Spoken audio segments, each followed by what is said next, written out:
Bengal সাফারির first ব্লগে আমি কিন্তু আপনাদেরকে বলেছিলাম যে পরের ব্লগে আমি আপনাদের বাঘ দেখাবো, কথা কিন্তু আমি রেখেছি। চলুন আরও ভালো করে দেখাচ্ছি। এত বড় বাঘটা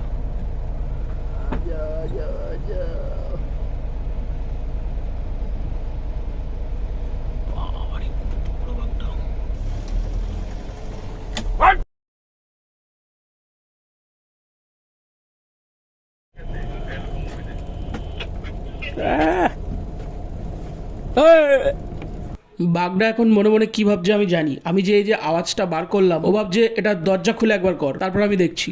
বাঘ দেখা তো হলো, এরপরে আরো অনেক পশু দেখেছি। এখানে আলাদা আলাদা খাঁচা আছে, সবকটা খাঁচা একে একে খোলে। দেখুন, পশুদের ওপর তো কারো কোনো কন্ট্রোল নেই। আমি বাঘটাই সবচেয়ে ভালো করে দেখতে পেয়েছি, আর বাদবাকি সব ময়ূর, সিংহ এরাও ছিল, কিন্তু এরা ক্যামেরায় ঠিকঠাক ধরা পড়েনি। বনের রাজা সিংহ হলেও এই সিংহটাকে দেখে আমার মনে হয়েছে এই সিংহটা অপুষ্টিতে ভুগছে, আর বাঘটা একটু বেশি পুষ্টি পেয়েছে।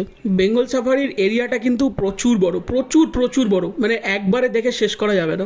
এই হয়ে গেল বেঙ্গল সাফারির ব্লগ শেষ। তারপর এদিকে ওদিকে কিছুক্ষণ ঘুরলাম, ফটো তুললাম। এর পরের যে ব্লগটা দেখতে পাবেন সেটা হবে নেপালের অর্জুনধারা শিব মন্দিরের। তো অবশ্যই সাথে থাকবেন, এবং এই ভিডিওটি এতদূর দেখার জন্য আপনাদের অসংখ্য ধন্যবাদ। ভালো থাকবেন।